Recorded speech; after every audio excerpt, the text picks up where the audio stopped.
Welcome to GHT Time. We discuss all things General Hospital. So put your feet up, get your teacups, get your snacks, and let's begin. General Hospital Daily Recap for Wednesday, May 13th, 2026. Let's see what our favorite bunch of characters are up to. Nina's at the hospital holding vigil for Brennan, right? And I will have to say, Willow was right. Willow's like, "What are you doing here?" Like, this looks suspicious, right? She was like, the man supposedly had a stroke, and then that was it. But her being there and looking all distraught and everything like that, makes it look a little suspicious. So Nina was like, "Yeah, but what's gonna happen?" She wants to hang around because she was like, once Jack wakes up, she wants to know what he remembers. So Willow was telling her, look, we got a few days for that. Take a few days for that stuff to wear off. And, don't get out of here. Don't worry about this. We'll figure it out once it happens. Look, I already know what we're going to figure out. She already got that vial in her safe. She's going to blame Nina for all of this. Drugging Jack, drugging Drew. That's her backup plan. Willow going to throw her mother under the bus. And Nina's so silly, she don't even see that this is going to happen. So anyway, Willow leaves. Cullum comes up and talks to Nina, and he's asking her questions about what happened to Jack. So Nina's giving him these vague answers and stuff like that. But then she saw Lucas walking, and she was like, "You know what? You should ask him." Look, Nina need to go home. She needs to run home and hide underneath her desk and act like she don't know what happened in that house because it's getting ready to be on and it's going to be on and popping. I'm telling you right now, Willow's going to throw her way, way, way under the bus. So Jack is out of it. He's laid out. He can't speak. He's kind of like Drew, but worse, right? Or how Drew was when he first got in that hospital.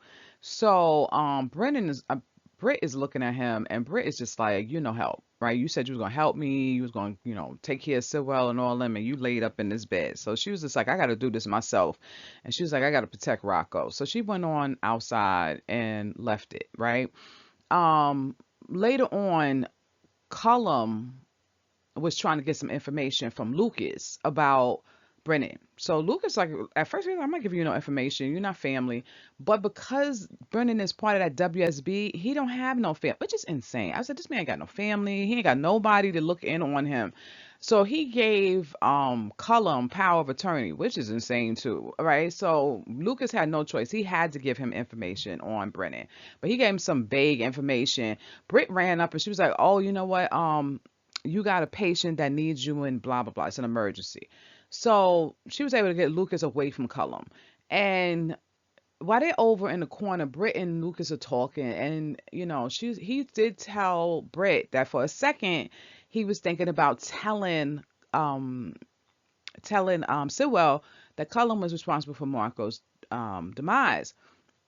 And Britt was like looking at him, but he was like, you know what? He was like, because his thinking was, if I tell him that, they could both take each other out, right? He'll get rid of Cullum. Sidwell will go to jail for getting rid of Cullum. I don't see how that works. I feel like Sidwell would just flee or cover it up or something like that. But that was his thinking. But when he looked at Britt, he was like, that's right, we can't get rid of them because you still need your medication. So Britt and him just looked defeated. They was like, we just got to get out of this situation. They do. I don't know how they're gonna do that, but hopefully this plan revs up because I think everybody's about tired of this storyline. Cullum later on went into Jack's room and he was kind of talking to Jack, like everybody else is that's out. He's out, he can't hear them. But he was kind of like, this stroke helped you out because he was basically going to take Jack out. But he was like, well, since you incapacitated, you can't do nothing, we just going to leave you in this state. So we'll see what happens with this because when he was talking to Sidwell and he figured out that it was that medication that they was giving to Drew, now he's back to his plan of just getting rid of Jack, period. So we'll keep track of this one. Sidwell was going through his safe, and it was interesting because he had that picture of Laura and Sonny with Dalton, and then he had a folder that said SRE Worldwide, and maybe that has something to do with that project that Britt is working on. So I'm sure we're gonna find out more about that. And then he had pictures of Marco, which I thought was weird that he had these pictures in the safe. But anyway, Lucas walked in and he was telling Lucas that he found these pictures of Marco. So they were looking over the pictures. And then he thanked Lucas because he was like, because of you, I got another year with my son. He wasn't going to come here, but, he came because he knew you were here. I was like, well, that's bad because he probably would still be alive if he didn't come there. The reason why he got unalived is because Um, he was next to Sidwell's crazy people, Anyway, so from there, Lucas felt a little bad. So he was just like, well, maybe if Marco didn't come here, he would still be alive, right? And there's truth in that. But for a minute, Lucas thought about telling Sidwell about Cullum because he was just looking, but he didn't do it. I kind of want him to tell because Sidwell gonna go off. But on top of that, maybe it might run him a little crazy because he was responsible for his son's demise. Lucas was on his way to work and Willow came in. He asked Willow, he was like, what are you doing here? So, a valid question. Um, she said that she got some complaints about Sidwell's heliport and she came to talk to him about it. So, Lucas took it for word and left. But Willow's out of her mind. She was in there first she started telling him Sidwell what happened, how Brennan got stabbed with that medication for Drew. So he's like, well, how did that happen? Right? Because they sloppy, that's why. So she gave him a vague answer. She didn't really tell him much. And she didn't tell him about Valentine and all that kind of stuff. So from there, Willa was like, you got to go do something and fix this. We should wake Drew up. And then that way everybody be focused on him being up and not focused on how these two men had strokes in their house. That logic don't make no sense. Okay. He still had, but anyway, he had a stroke. Jack had a stroke. They still going to be focused on that.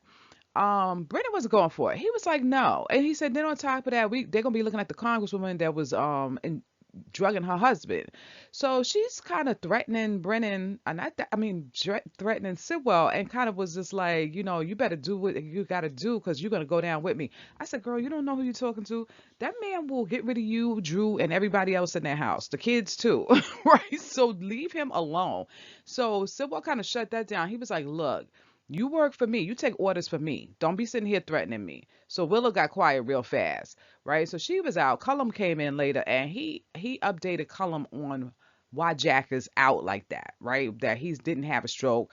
Willow injected him with that stuff, and they was in kind of came to the conclusion that when Jack wakes up, he gonna speak and tell. So Cullum is like, no, we're gonna have to get rid of Jack, right? So he's just ready to let this man go. The whole storyline is a lot. So I'm gonna leave it at that. It is a lot going on there. Willow better watch herself. She's gonna wind up getting in a lot of trouble messing with this man. Curtis and Jordan live in delusional land. Okay, I'm telling you, they live there. They have residence. He's the president. She's the vice president. Because anyway, Curtis comes in. Jordan gets up to him and says, what happened with Justine? So he says, Justine was like, no to this. And she's like, what about the warrant? And he was like, they can't give a warrant because there ain't enough evidence. So Jordan was like, all right, there's no case here. I guess that's it. Curtis is like, no, he's going to find evidence. What evidence? What are you going to find? Right. So anyway, they go through that whole rigmarole.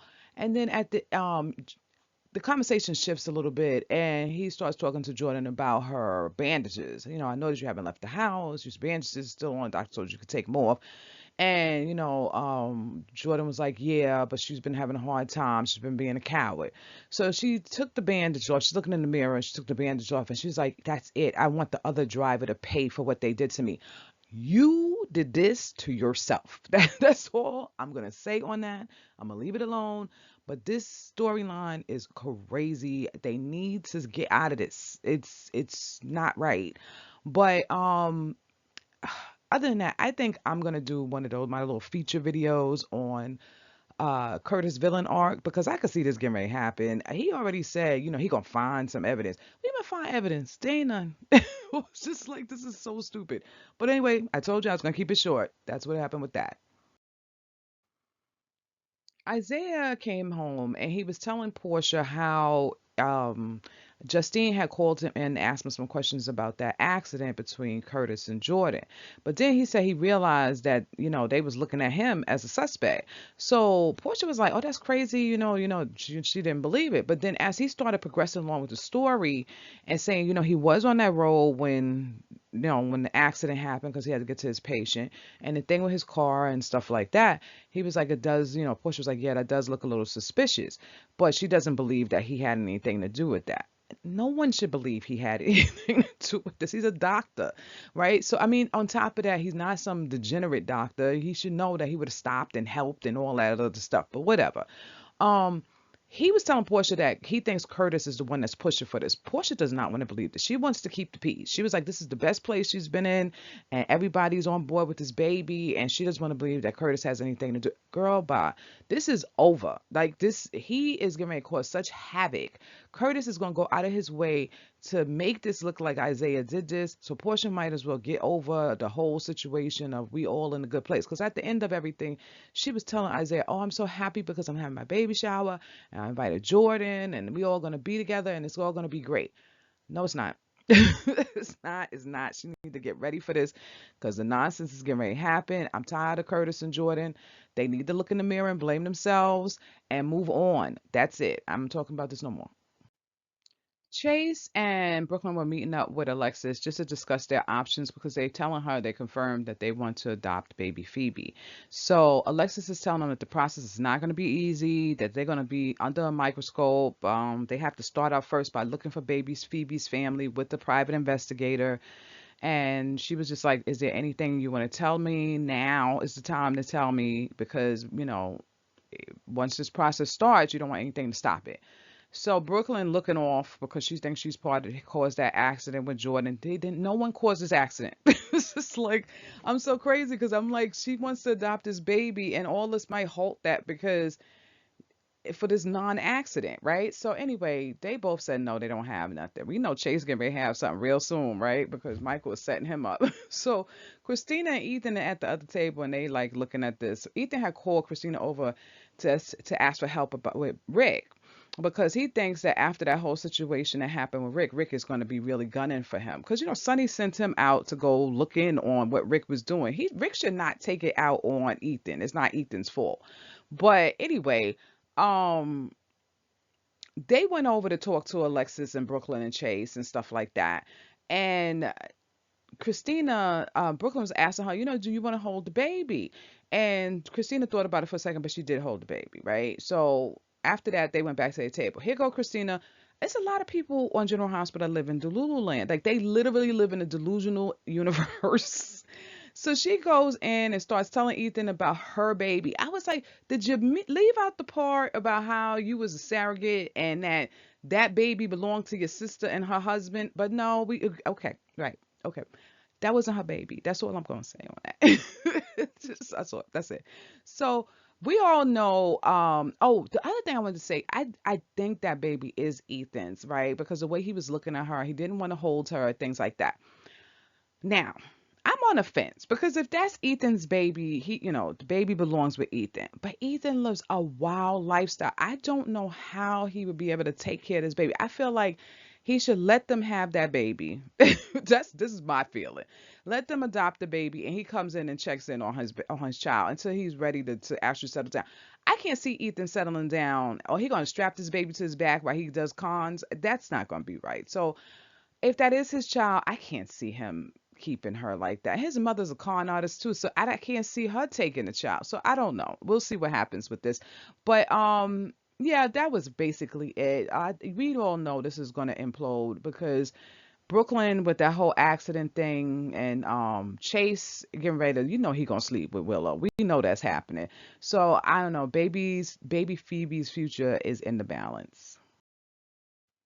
So we were right? So yesterday we saw Chase and Willow with the thing. It looked like somebody was taking pictures. So somebody it was Elaine, the private investigator, right?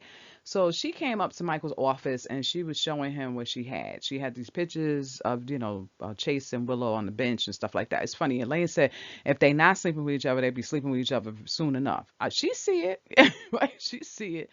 But she was making little digs at Michael, and Jacinda picked it up. And Jacinda was like, what you mean by that? Because she was like, oh, money could get you out of anything.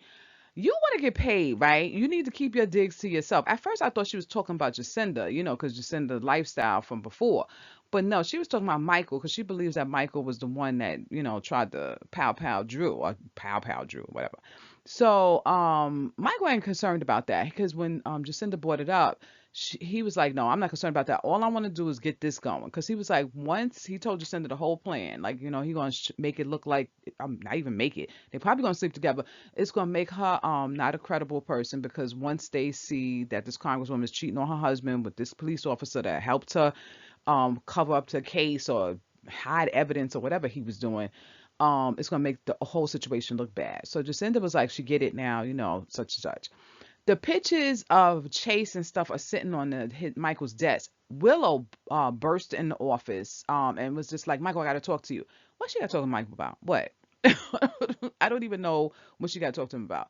So we'll see what happens with this tomorrow. But guys, what was your favorite part about this episode? What was your least favorite part? I'd love to hear from you guys down in the comment section.